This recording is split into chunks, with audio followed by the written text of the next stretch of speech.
Sana all.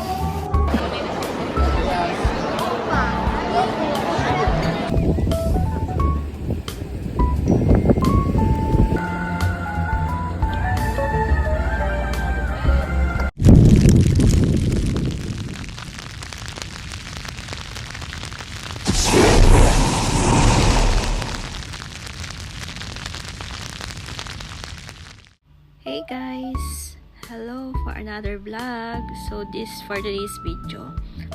Dati na tong video last April 19 before mag-close ang Dubai Fountain. So na-shoot na natin siya before siya mag-close. So this is Holy Week time at that time sa Pinas. So nandito tayo lahat all over Dubai Mall. Lahat na makikita nyo ganito ang eksena. Pero last Holy Week pa to. So, late upload guys talaga. At nakakapagod and super amazing naman talaga yung paligid. As in, sobrang daming tao. Pero last play na to ng Dubai Fountain. So, ayun, panoorin nyo na lang guys yung last shoot ko dito sa Dubai Fountain. Kasi magsasara siya ng around 6 months. So guys, enjoy! So, sobrang saya. At minsan din guys, nakakahilo talaga. So, see! Oh.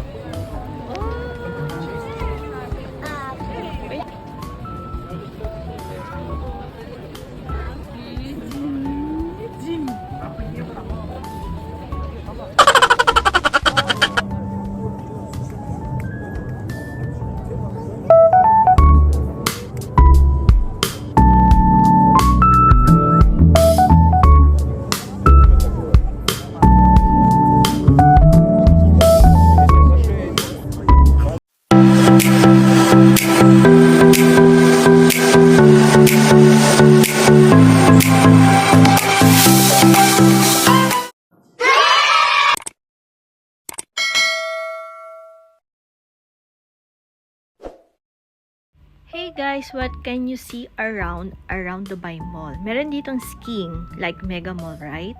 So, mapakalamig din dyan.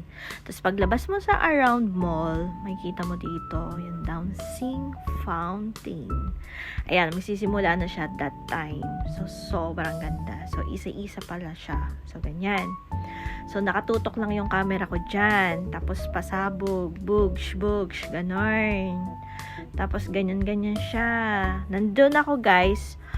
Kung gusto nyo pala makuha yung top na yan, na video na yan, meron siyang daan sa likod. So, pag nakita nyo yung Dubai Fountain, lumakad lang kayo ng dire-diretso. Tapos, makikita nyo by bandang kanan. So, turn lang kayo sa bandang kanan. Mapupunta kayo dyan sa parang Bermuda grass. Dyan sa ibabaw na yan.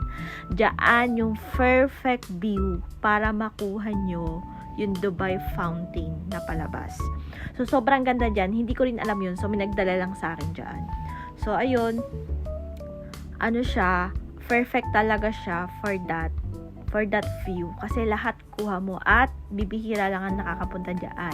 Konti lang ang may alam dyan. At perfect din dyan sa place na yan. Perfect yung Burj Khalifa view. As in, perfect talaga. So guys, nakuha ko talaga yung video na to around 6 minutes. So buong buo siya. So sobrang ganda. So mag-enjoy na lang kayo. Dancing water.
Another vlog. For second day, pupunta kami ng Kite Beach. So that time, alauna ng katanghalian, bilad na bilad ako. So nagpayong ako.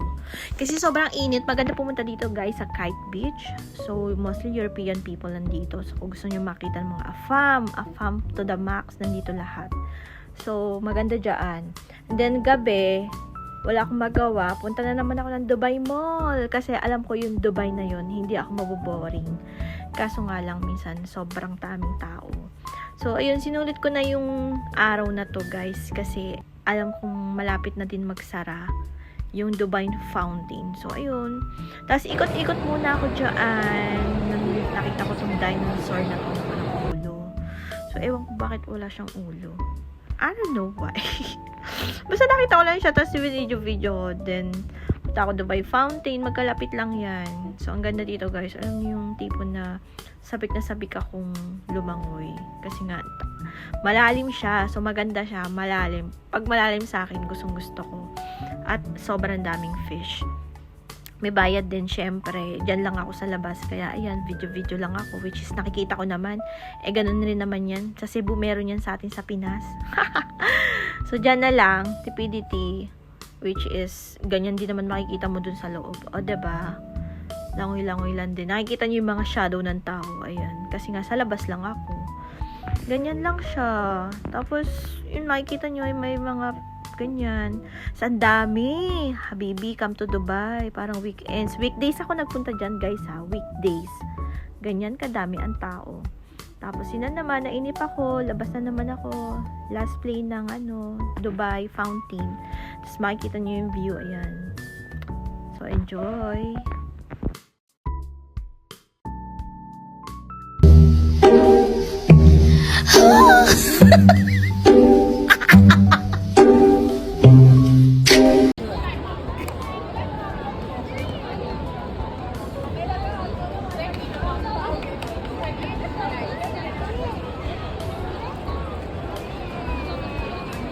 You know what? Why? I wish to